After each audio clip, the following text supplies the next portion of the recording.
Ladies and gentlemen, please welcome to the stage Connor Burns!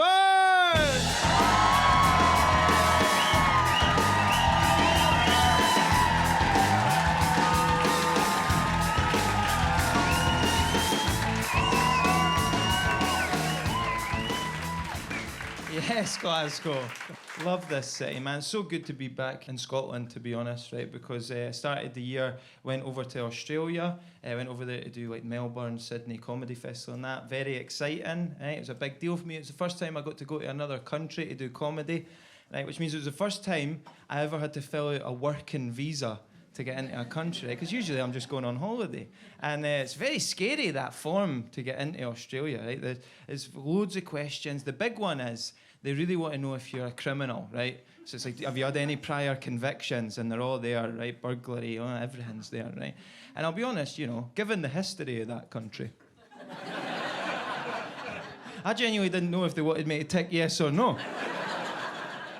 I was like, oh, fuck it. I didn't want them to think I'm a pussy. Put me down for an assault. Get my rep up a bit here. The guy at the border was like, this assault? Was it racially motivated? I went, yes. And he was like, I'll get in, mate. The first place I landed in Australia was Perth, right? And if you've never been, Perth's big thing is that it's the most isolated city in the world, and it fucking feels like it. And because of that, in this country, if I say the word junkie, right, immediately what you think of is a heroin addict, right? That's our thing. We're very good at it in Scotland, right? We made a film about it, right? We're class at it, right? Now, the thing about heroin, of course, it's a horrible drug, very scary, right? But the good thing about it is it does make the people that take it very docile.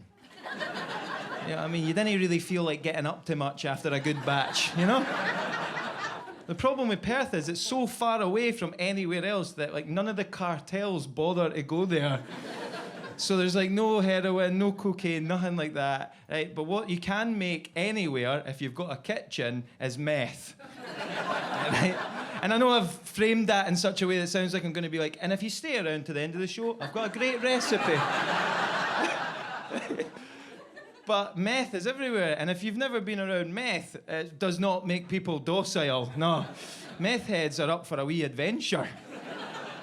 Couldn't believe it, man. The first time I got to Perth, I was wandering around the city centre, and I was like, oh my God, this city has so many silent discos.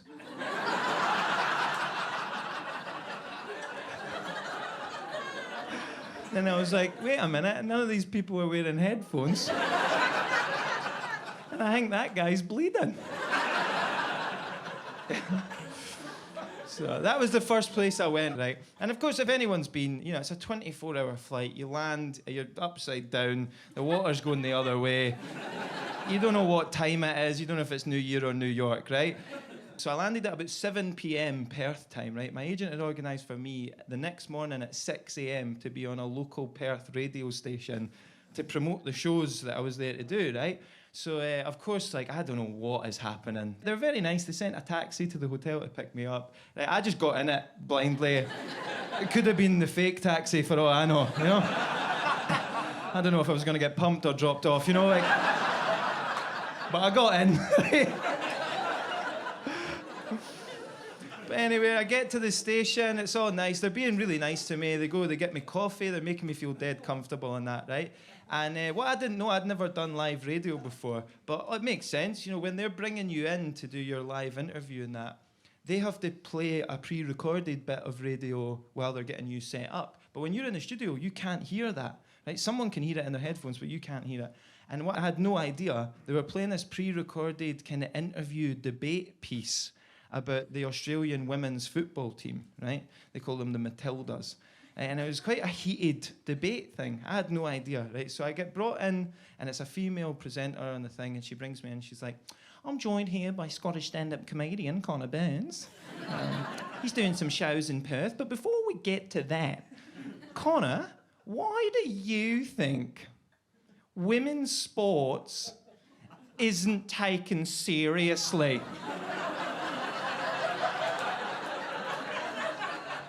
Excuse me?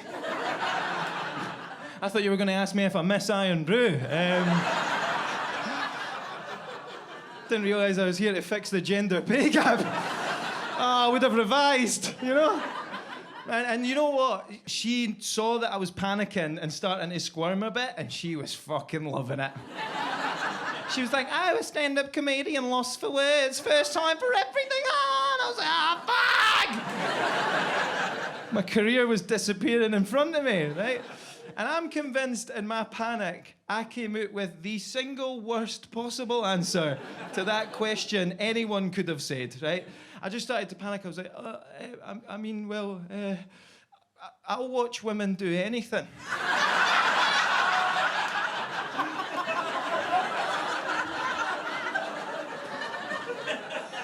She looked at me, she was like, oh. Then I panicked again. I was like, no, like, I'll watch men as well. I'd been in the country for less than 12 hours. I've just told thousands of people on morning radio that I'm a peeping Tom. I'd done 4 shows in Perth, not a single woman came to any of them. Apparently it wasn't safe. Just a bunch of angry guys. It was like an Andrew Tate convention. It was sad. I really did enjoy my time there, man. I got to do some of the best gigs in my career over there as well. They really spoiled me. I got to perform at the Sydney Opera House, right? Yeah. Yeah, I know. I'm very working class, right? And I'll be honest with you, as a working class person, there's a wee voice, you know, when you get a big opportunity like that to play at the Opera House, there's always that wee voice in your head that's just going, who the fuck do you think you are? Do you think these people give a shit what you've got to say, really? Right? And I started to get nervous. I was freaking out. It was being filmed for Australian TV. I was really starting to get nervous, right? So I went and found one of the other comedians who was also going to be on the show, and he's a mate of mine. And I went, mate, I'm freaking out a wee bit here, all right? I'm starting to get to myself. And he went, oh, Connor, you know what's wrong with you, right? And I always stick around for the end of that sentence. Yeah. Nothing like being diagnosed by someone who I also know is mentally ill, right? He was like, you know what's wrong with you, mate? He went, you've got imposter syndrome, right? Have we heard this? Because it used to be, if you were shite at something, rightfully, you were ashamed of yourself, right? But, you know, don't let lack of talent hold you back now. But I'll be honest, I was quite excited when I found out that I had imposter syndrome, right? I was like, this could be good for the brand, shift a few tickets, you know? I was excited. Plus, I'll be honest, I thought, well, maybe I can get myself a disabled parking badge here. Because I live in the centre of Edinburgh, fucking nightmare trying to get parked through there. I went down to the DVLA office, right? I went in, the guy was like, what exactly is the condition that you have? And I went, oh, buddy. I'm actually struggling right now with imposter syndrome. He went, and you think that entitles you to a disabled parking badge, do you? And I went, oh, to be honest, mate, now that you've put it like that, I kind of feel like I don't even deserve to be here. He went, Connor, this is one of the worst cases I've ever seen. You park wherever you want, son. I loved my time in Australia, man. I really, really did. Has anyone here been to Australia? Couple, nice, man. Well, maybe you'll agree with me here. The thing I loved about Australia is I got to experience something over there as a Scotsman that I've never experienced here, right? I got to be exotic. And I'll be honest with you, it's class, right? Because they love the Scottish accent, right? But by way of making some noise, anyone here who isn't Scottish or that, do you find the Scottish accent sexy?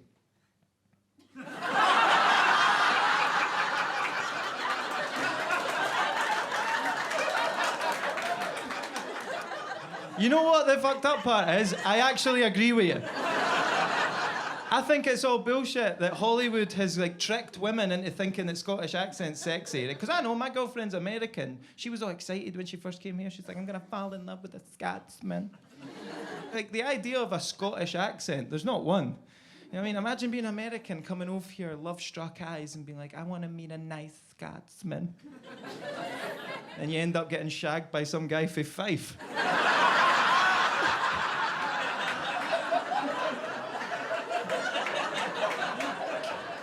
Say, oh, I keep going like that, I'm going to kick in my breeks, eh?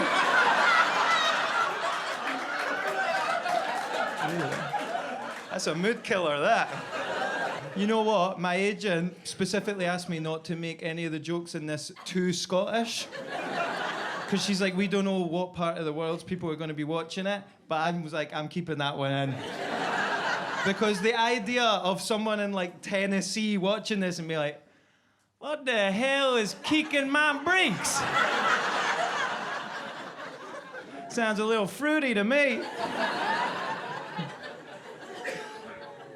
It's not just Scottish that gets like a wee leg up from Hollywood as well. I think Hollywood's done a lot of good for Irish as well, right? Because the Americans aren't always like, oh my God, Irish guys, oh, it's so sexy, it's so hot.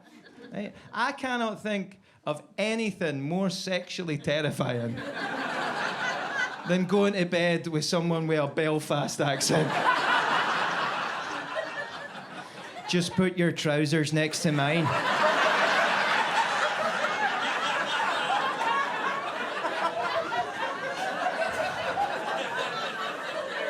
Lay back, I'm gonna blow you away. That's scary. By the way, has anyone seen that viral video about the taxi driver in Belfast? Has anyone seen this?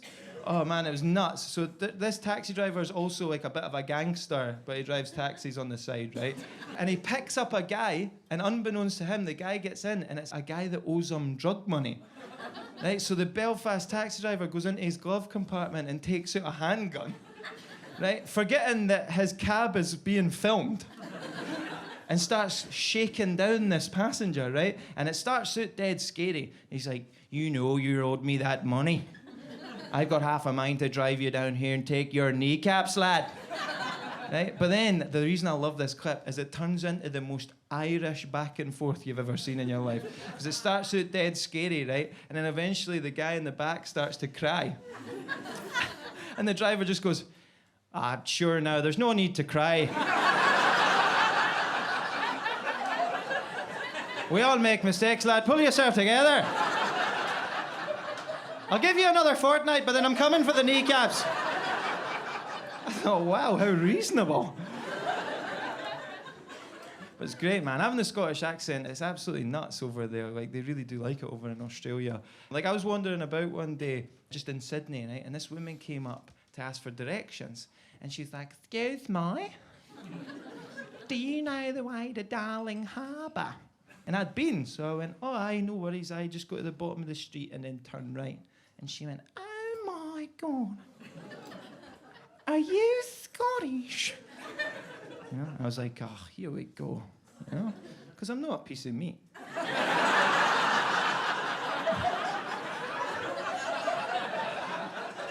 It's like, why do they never ask me how I feel? I've got a long-term girlfriend, right, and like I was not over there trying to catch any snapper, right? That's not my modus operandi. So I was over there and I was like, I don't know how to deal with flirting, I'll be honest, because I've never been flirted with in this country, right? Because I know what I look like. I'm not the best-looking guy, not the worst-looking guy, just aggressively plain. My best mate summed it up perfectly. He was like, Connor, do you know what you look like? Do you know when you start playing a computer game? You get your character. But you haven't changed any of the settings yet. So you look like player one. Right? So I'm not used to being flirted with, right? And Aussie women, they're very direct with their flirting. I couldn't handle it, right? And I love my girlfriend. I wasn't going to do anything stupid. So I came up with a wee plan, right? Anytime an Aussie woman started flirting with me, I would just nip it right in the bud by pretending to be South African. Now, I like South African people, man, they're good people, but you've got to admit, that's an unshaggable accent.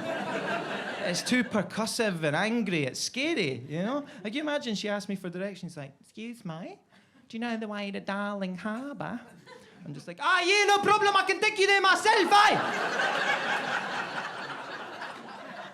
Why are you running away? I'm trying to help you. Come on, take me back to your place. Maybe I could shoot you through the bathroom door. I'll just let that one digest. And by the way, to the one or two sick people that tried to start a round of applause there, I love you with all my heart. Although that is a scary joke to get a clap on, right? Because it's very dark in here, and part of me is like, oh my God, maybe he's here and he's running towards me, you know? That might be his wee spatula feet on the tiles. I looked him up recently, Oscar Pistorius, not like in the yellow pages, like, hey mate, what you doing? Because like I was quite young when all that happened, and I knew like he was a horrible guy. I knew he'd killed his girlfriend, but I didn't know that much about him, right? Obviously, he's a sprinter, so fast in the Paralympics that they put him into the Olympics, right? Unbelievable. Anyone know what Oscar Pistorius ran 100 meters in? 10.9 seconds, which is rapid. Legged. But unlegged. Unbelievable. Unheard of, right? And I was going down on this wee wormhole looking this stuff up, and then I also discovered the fastest female sprinter of all time, right? Anyone know what she runs 100 meters in? A wee bikini.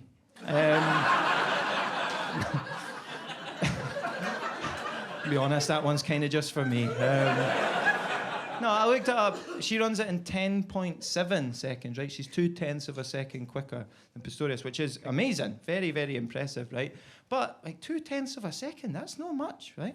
That's like, you know, a bad start, a wee slip, a sneeze, right? And the fastest woman of all time running full pelt could still be overtaken by a guy with spatulas for feet. Now, I'm just presenting you with some information.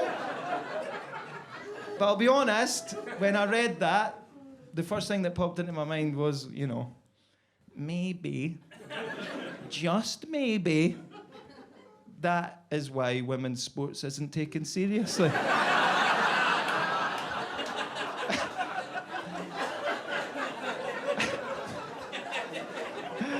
Right, I understand the women are a bit pissed off now, right? I'm just messing about. This is a God's honest truth. I made all of the numbers up there. None of that's true. The fastest female sprinter is actually an entire second quicker than Oscar Pistorius. But you didn't care about that. You believed me. Because I'm a man. All right? And I want to be clear, sisters, I think that's fucked up. But it doesn't make it any less true. All right? I'm very lucky to have my girlfriend. I mentioned her earlier, right? I feel like some of you know why I'm lucky to have her now, having listened to what you've just heard. I love her to bits, and she's so ridiculously out of my league, it's embarrassing, right? But not even just like looks-wise, intellectually, she's on a whole other level. For a starter, she has a proper job. Yeah, she's a criminal defence lawyer. Yeah, I know, which is handy. It does get a bit annoying though, because it does mean I can never complain about my job to her. You know what I mean? I can't go home after a bad gig and be like, they didn't really laugh at my Oscar Pistorius joke. She's like, oh cool, I had to sit opposite a rapist today. I'm like, oh well, sounds like we both had tough ones. It's not a competition, honey.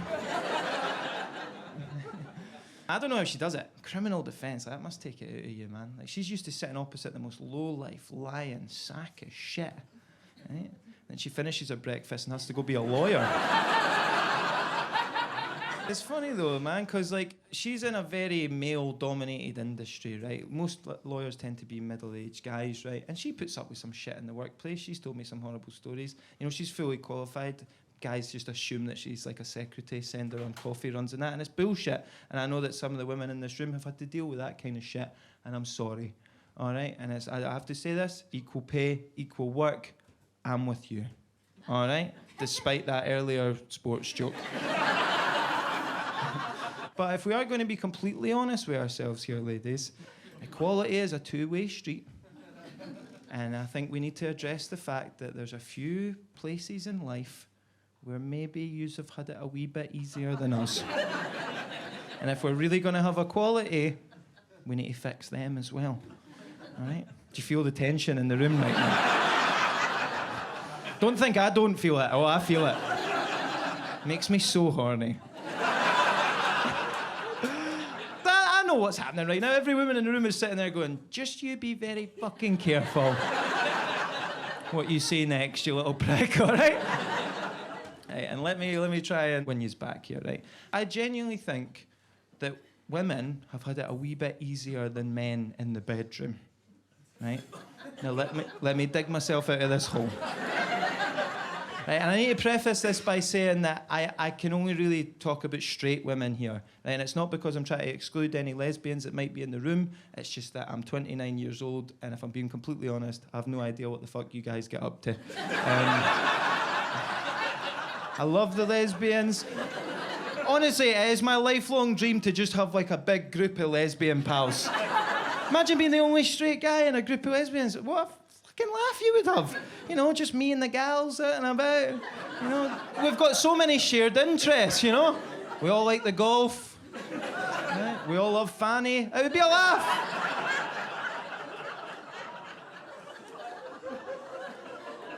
And if there are any lesbians here, genuinely, I want you to know I'm a huge fan of the movement. I watch all the films.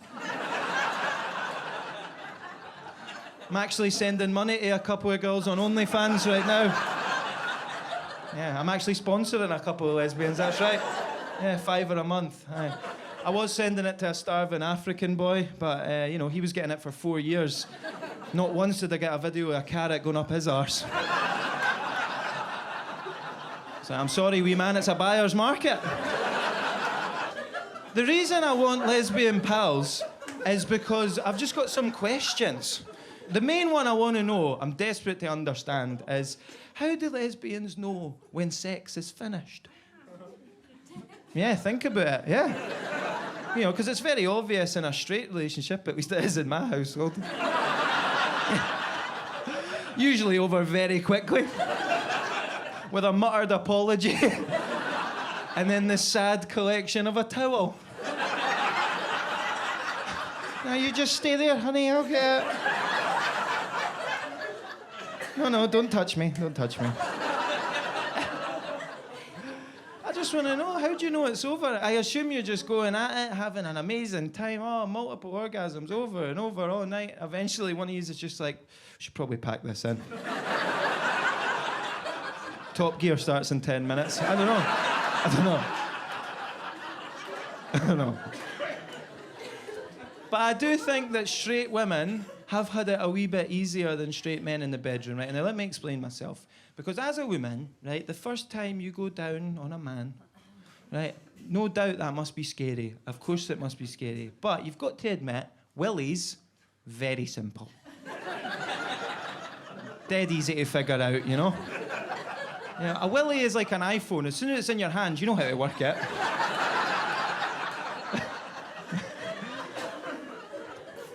Whereas on the other hand, you know, lads, I know we don't like to talk about this, but listen, I'll speak up, brothers. Right? I'll be the canary in the coal mine here. The first time you go down on a nice lady, it's fucking terrifying.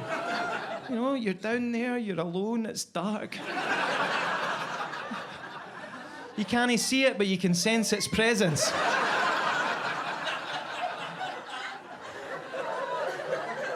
It's like the predator when it takes its mask off.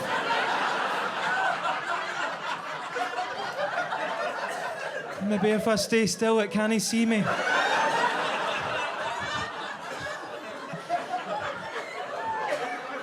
Arnie's in the corner like, if it bleeds, we can kill it!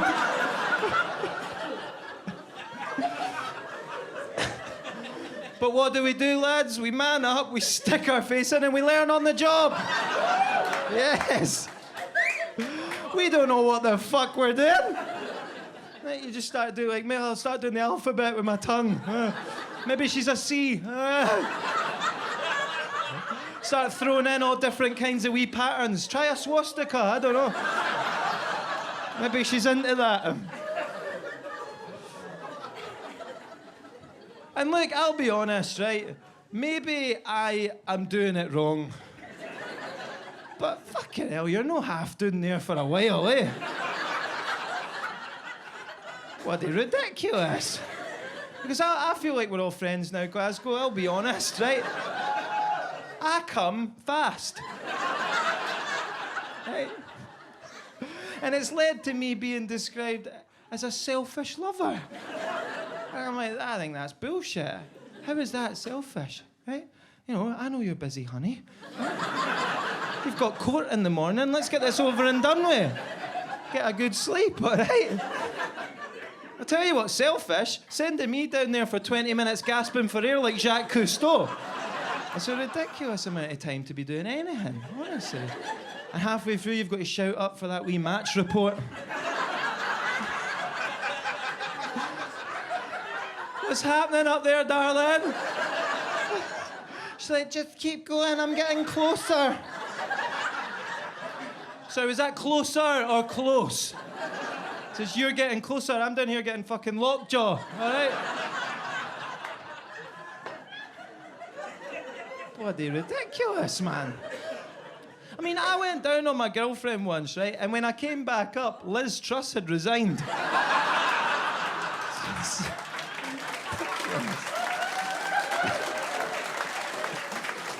So I'm sure you'll be very glad to know I've thought about this at length, all right?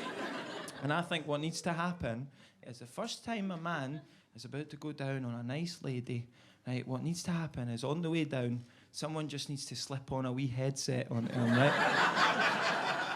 And then somewhere in an air traffic control tower is a lesbian, right? I thought about putting a guy up there, but that's just the blind leading the blind, right? We need someone who knows where everything is and how it works. Right? Picture it, it'll be amazing, right? You're about to go down on this lady, right? Someone slips on the wee headset. You just hear, psh, okay, Connor, just stay calm.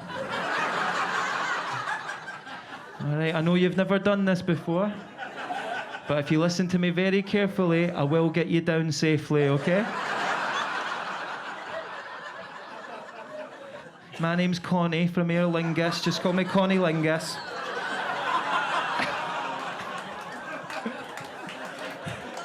So stupid. All right, Connor, if you look down, you should see the landing strip, okay? Can you see that? Right, that's good, Connor. If you look down to your left now, you should see a flap. Lift that. Underneath there's a wee red button. Give that a push. Let me know what happens. She's shaking! You've done well, Connor. I'm going to leave you from here. I'm like, thank you, Connie. You get yourself up the road. Top Gear starts in 10 minutes. My girlfriend is class, though. But she is way, way smarter than me, right? It's embarrassing, right? Because I don't know if you guys have picked up on this, but I'm a fucking idiot. Right? Like, I can hold a conversation, I can get by, but, like, I'd say once a week, I do something so fucking stupid that, like, I look about afterwards and go, fuck, I hope nobody saw that. You know? I had one of the worst ones ever a couple of weeks ago. It was in Glasgow, right? I was wandering around the city centre, and I saw a guy walking a wee dog, right? And the wee dog had a jacket on, and the jacket said, deaf dog, right? Okay. So I ran over and I was like, oh my God, how long has he been deaf for?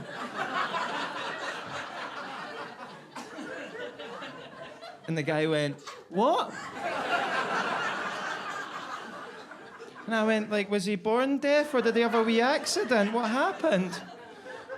And the guy went, what? And then I realised I'm a fucking idiot. I went, oh, sorry, oh no, sorry, you're deaf and the dog's to help, all right. I was like, well, to be honest, mate, that's not really that clear, you know? You know, from over the street, it really does look like it's the dog that's deaf. Right? Because, you know, blind people, it doesn't say blind dog, it says see and eye dog. So if anything, Jake, it should really say hear and ear dog. And the guy went, what? And I was like, oh no, I'm making an arse of this. Oh, started panicking, I looked in at the dog, I was like, mate, tell him I said sorry. Eventually, the guy took his AirPods and went, listen, mate, stop talking to my dog, it's deaf.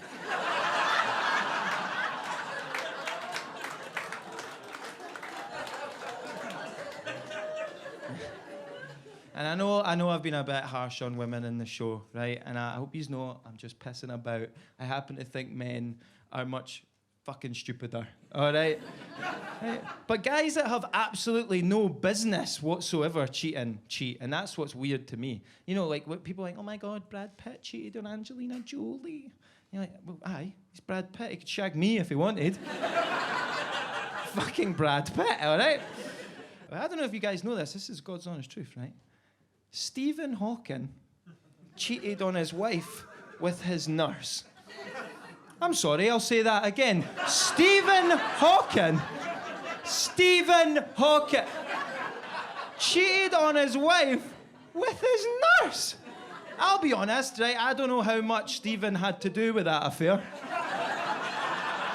But it just pisses me off because everyone talks about him like so positively just because he was clever. I'm like, we're glazing over the fact that he was actually a dirty little bastard. And I tell you what, I hope there is a stairway to heaven.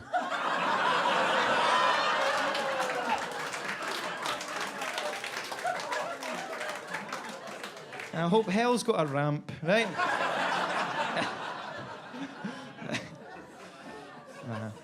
I love my girlfriend, as I was saying earlier, man. But funny thing is, right, we're from different classes, you know. I'm very working class. She's very much like upper middle class, you know. And she's American. She went to all these like, you know, fee-paying private international schools, right? I went to a piece of shit state high school through in Edinburgh. It was awful. We're always at like bottom of leaderboards for school stuff. Right? My school had to cancel sports day one year because they found a hypodermic needle in the sandpit. And the fucked up part was I remember my PE teacher being like, lads, just jump over it. Come on, think of it as an incentive.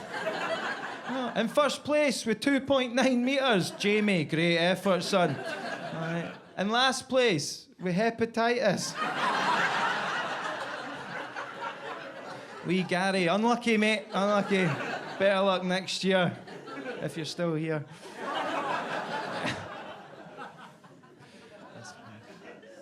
It's funny though, because she's kind of making me middle class.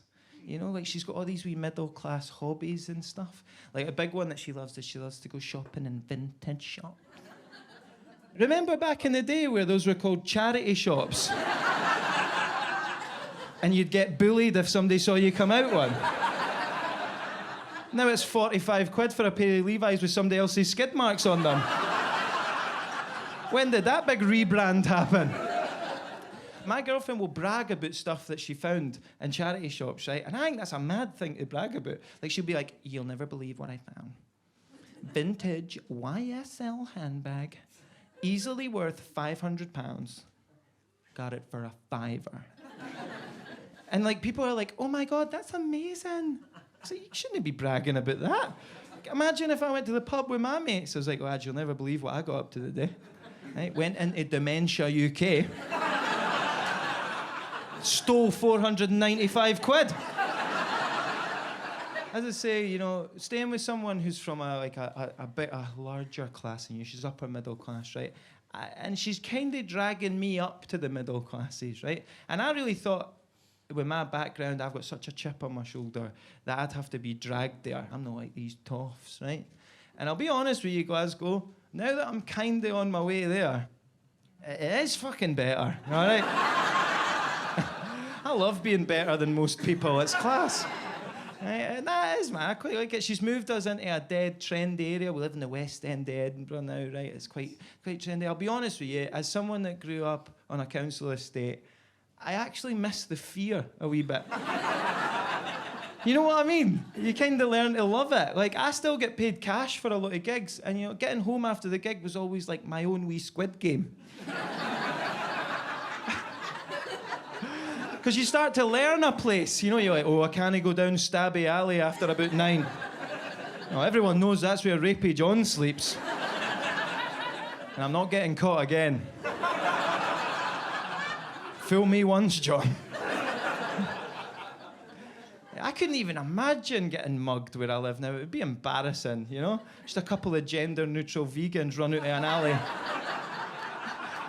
One of them pulls a knife, I just pull out a pepperami. I'm like, this is real meat, get back, I will use it.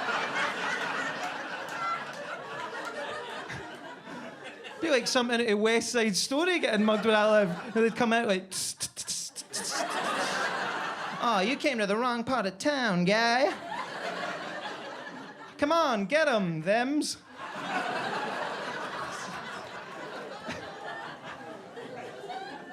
It'd be bloody embarrassing.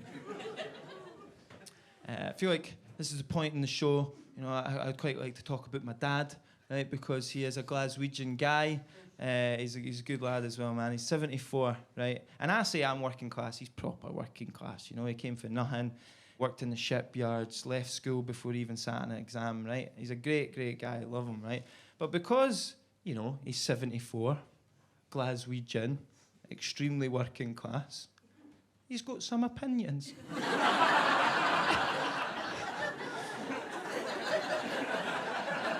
Not all of them are particularly fashionable right now.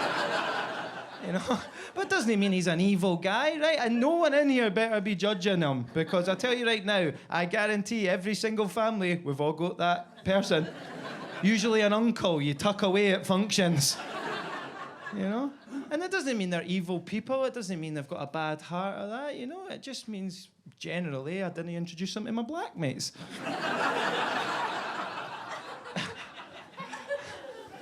He's just from a very different generation, you know? Like, he looks at my generation as if we're fucking useless, you know? And I'll be honest, we haven't done much to disprove him.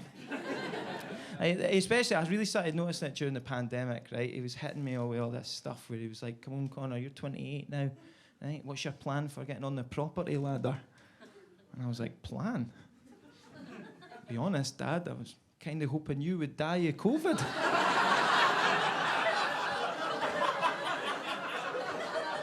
I really had all my financial eggs in that basket. I thought it was a given, you know? Mid-70s, ex-chain smoker. I was like, this is easy. Every day I went round to visit him during the pandemic. I've never visited him every day in his life.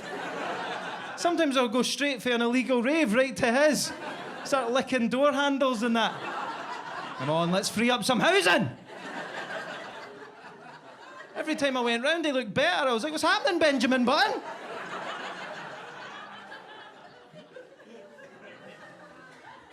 I love people in his generation, man.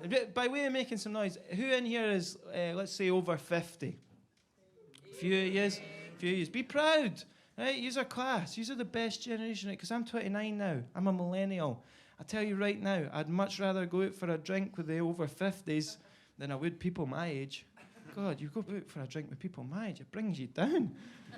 Like, all right, mate, how have you been? Long time no see. He's like, oh my God, I'm so glad you asked. I'm actually really struggling with my anxiety. Oh, for fuck's sake. Only came out for a pint. You didn't get any of that shite when you go out with the over 50s. None of yous are worried about your mental health. No, yous are worried about your health. I didn't care that I've been hiding depression from my own family for 30 years. It's my knee.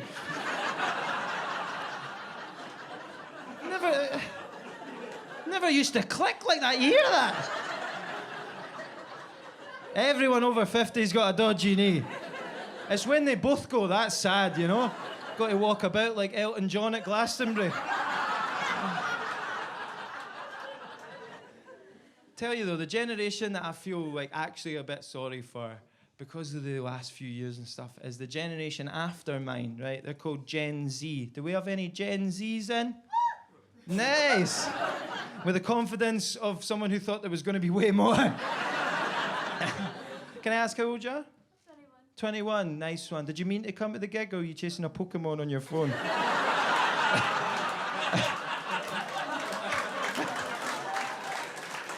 I think there's a wee Pikachu down the front here.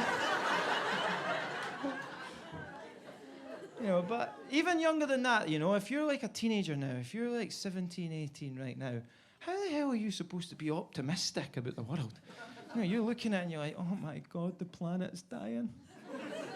World War III's kicking off. The government's collapsing in front of us. What are we going to do? Let's just do a wee TikTok dance. Come on. Come on.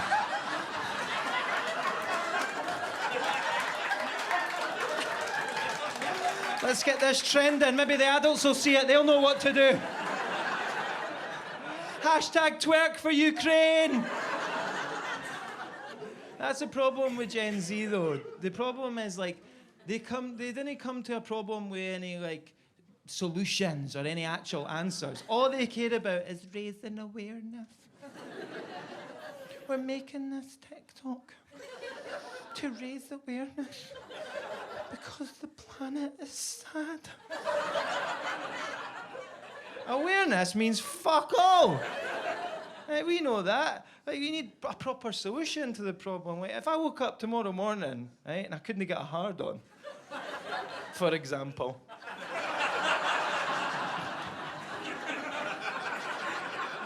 Just off the top of my head. I wouldn't go stand at a bus stop with my willy in my hand, like, sorry, lads, just trying to raise a wee bit of awareness here. Wait, go to the doctor, you creep. I tried, I'm not allowed back there anymore. It's crazy, man. I feel genuinely sorry, though, man. If you're a teenager right now, you're fucked. Because any time a teenager does, like, speak up and they're like, I want to be the change in the world. You know, the rest of us have made it perfectly clear that we couldn't give a fuck. If you don't believe me, just look at how the world reacted to Greta Thunberg. Right? One day, this 15-year-old Swedish girl came on TV and she just went, maybe we shouldn't put the plastic bags on the dolphins' faces.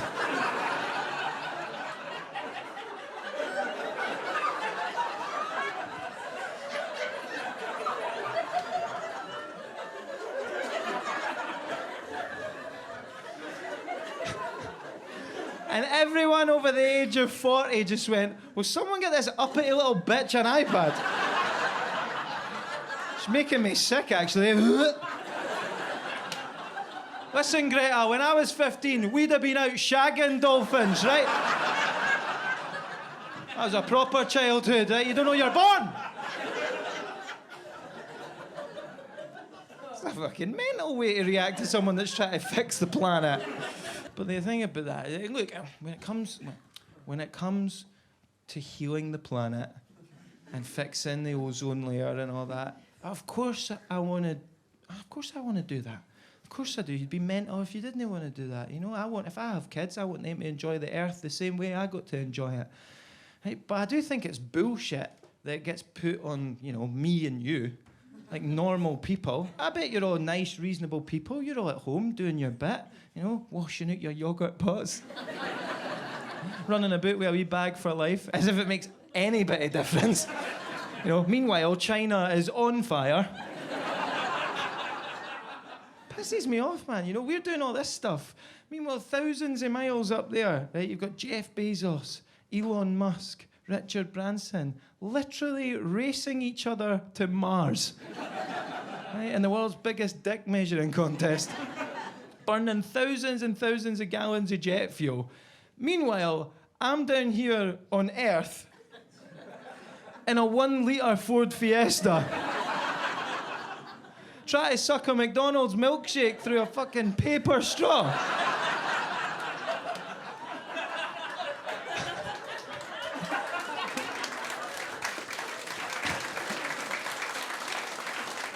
How the fuck is that fair? It's ridiculous. I'm sick of being told by billionaires that we need to reduce our single-use plastic. Oh. Tell me right now, what do you think is worse for the ocean? Me chucking away a straw, or them going down there on a single-use submarine?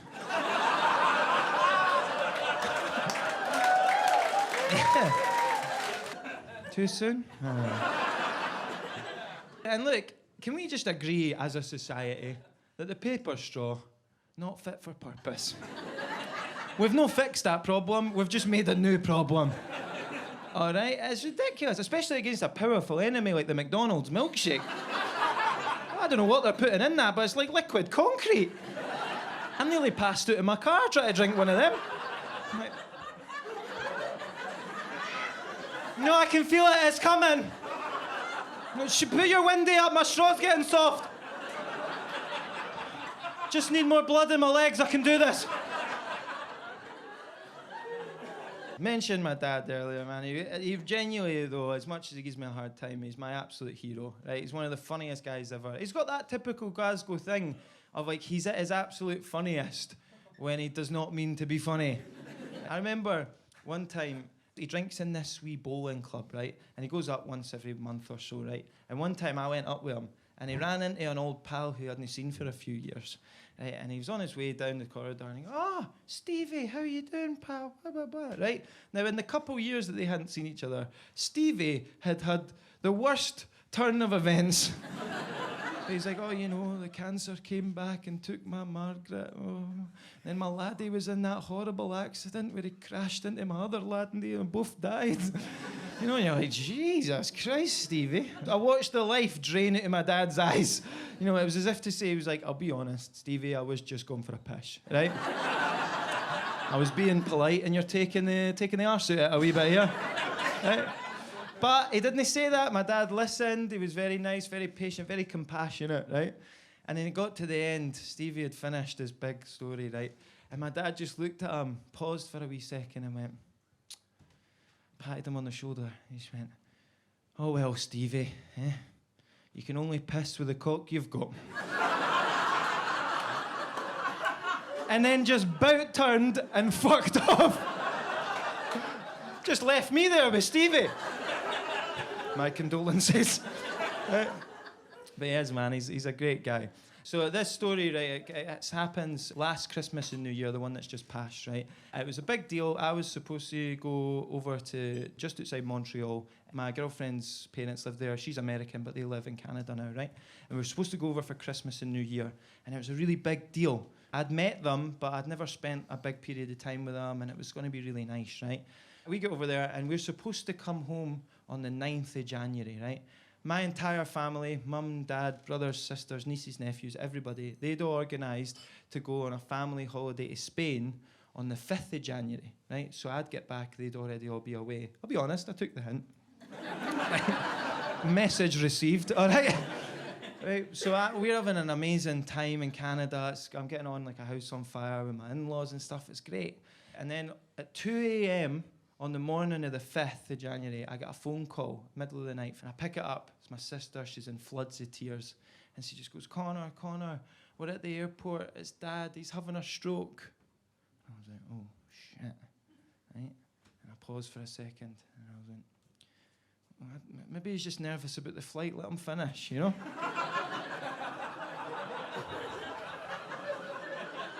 I know it wasn't the time for a wank joke, but I deal with tragedy through humour, right? She was like, "No, Connor, I'm really scared. Like, someone's working on him. We're waiting for the paramedics. We're really scared we're going to lose him and that, right?" So immediately, you know that when you get a horrible phone call like that, you just get like a surge of adrenaline and you go into problem-solving mode, right? So I got up. The whole house got up. Her parents were up. Everyone's crying and that, right? So then I realised, like, right, first thing I need to do, I need to change my flight home to today. I need to get home. Right, so I get on the phone to British Airways, right? I'm on hold for like 40 minutes. Eventually, I get through to the British Airways call centre, right, which is in a part of Britain called Mumbai. Right. Now, I'll be honest with you, right? For legal and career reasons, I absolutely cannot do that guy's accent. But I want you to know that what is happening right now in your head, it was exactly that, all right? It's the most stereotypical Indian accent I've ever heard in my life, right? And of course, he's hitting me with that. I'm Scottish and in them floods of tears, right? So I'm unintelligible as well, right? So we're butting heads trying to get through each other. Eventually, this guy's like, "Look, I can change your flight home to today, but it's going to cost you £750. Right? And I was like, "I don't care, it's my dad. Do it, let's go, I need to get home, right?" So I'm now looking at a 9-hour flight back to Edinburgh Airport with no phone signal, no idea what's happened to my dad. It was absolutely horrible, right? So the first thing I do when I touch down, I get straight on the phone to my sister. I'm like, what's happening? How is he? What's happening, right? And she's like, it's no good, Connor. They're running all these tests. They still think he's had a stroke. Like, he's getting worked on by the stroke team right now. And she's like, we're really scared. Please just get here. Right, so I just go straight from the airport to the hospital. Get in there, get to the waiting room. All my brothers and sisters are standing around, whole family, everyone's in tears, giving each other hugs. It's horrible, right? You know, at that point, I'm £750 down. Right?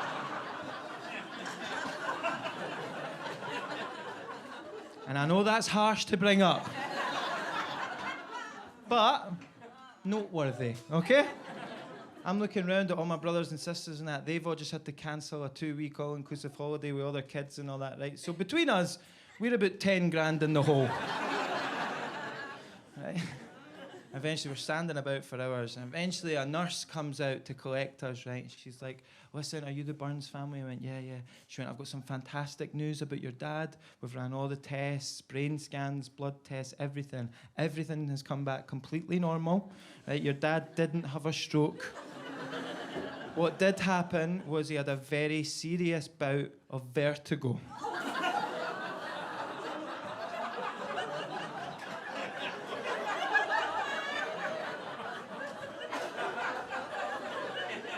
Yeah, you know, like from the 1940s. Now, of course, we were all happy that our dad was less ill than we thought he was. Of course we were. But I'll tell you, there was a glance exchanged amongst the brothers and sisters. Right? Now, the words were never spoken, but the subtext was definitely, kind of feels like we've paid for a stroke here.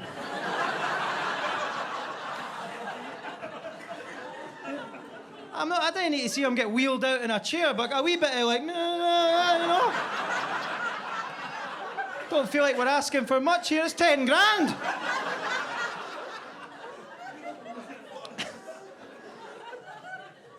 Eventually, we're allowed to go in and see our dad, right? And he's lying there like a sack of tatties, right? He's been through the wars, right? And because he's like a working-class Glaswegian guy, his first reaction isn't just to be happy that he's alive. You know, because he's inherently miserable, right? So the main thing he's dealing with is he's just so embarrassed that he caused all of this hoo-ha over vertigo. And I'll be honest with you, we did let him bathe in that for a wee bit, right? Of course, we were so happy to see him, like, obviously, but he's just, he can't believe that he's upset everybody like this, right? And we'll be like, Dad, chill, right? Eventually, the doctor comes in to tell him that he can go home and all that.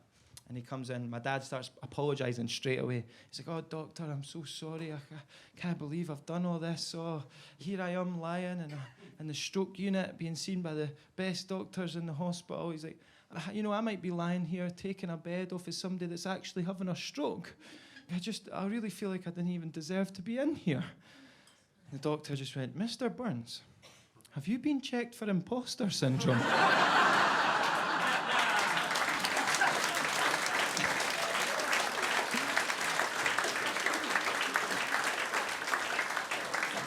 I'll be honest, I had no idea it could be passed down like that.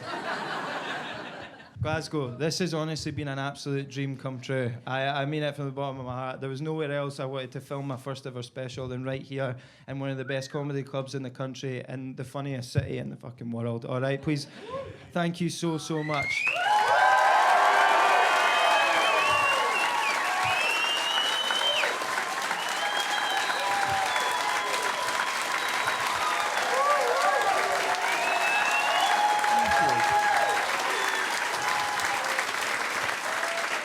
Thank you so much, right? But just before I go, I'd like to end with this, right? If you've got a drink or that, if I ask you just to raise it for a wee second, right? Just because, unfortunately, he couldn't be here, but just raise a wee toast to my dad.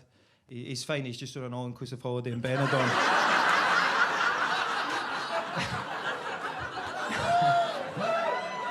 Glasgow, you guys are incredible. I've been Connor Burns. Thank you so much. Cheers.